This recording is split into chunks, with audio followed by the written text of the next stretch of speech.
I wrote, I have a small chapter in there called Ego as Virus. Now, what I look at is that ego is the pain infrastructure, right?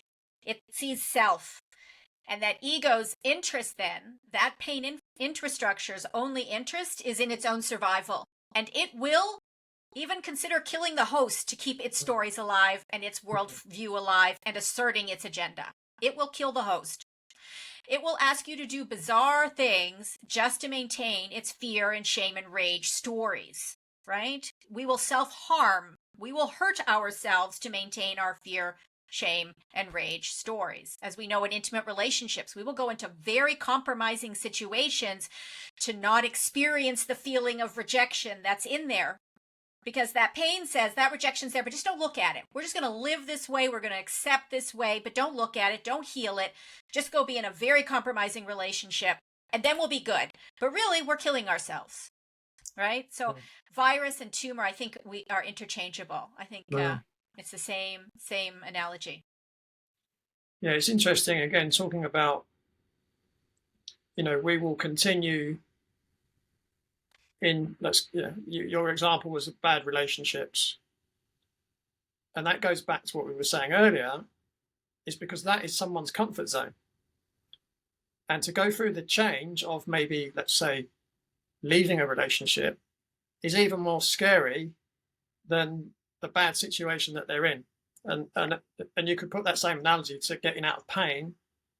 The changes that people have to go through to get rid of that pain to their ego is more of a threat than the pain itself.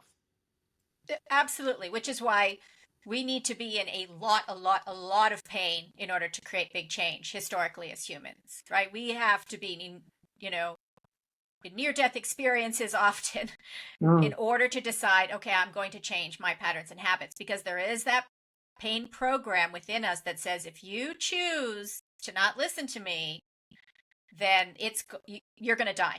You're going to die. So just keep drinking that vodka. Just keep shooting up that drug. Just keep that rage in place. Just rage at the world. Just keep, zoning out on internet 26 hours a day, because that's what you need to survive. If you do something different, you're going to die. So change has to be often accompanied by enormous amount of discomfort. I think we have an opportunity now that if we bring awareness in that says, instead of going into that really uncomfortable place, I'm going to get really quiet. I'm going to create space to look at my pain, and I'm going to stop believing it. I'm going to bring awareness to my discomfort, and I'm going to disconnect from the stories that it's telling me and just allow myself to feel it without believing it. Then we start to create real change at the root of the wound.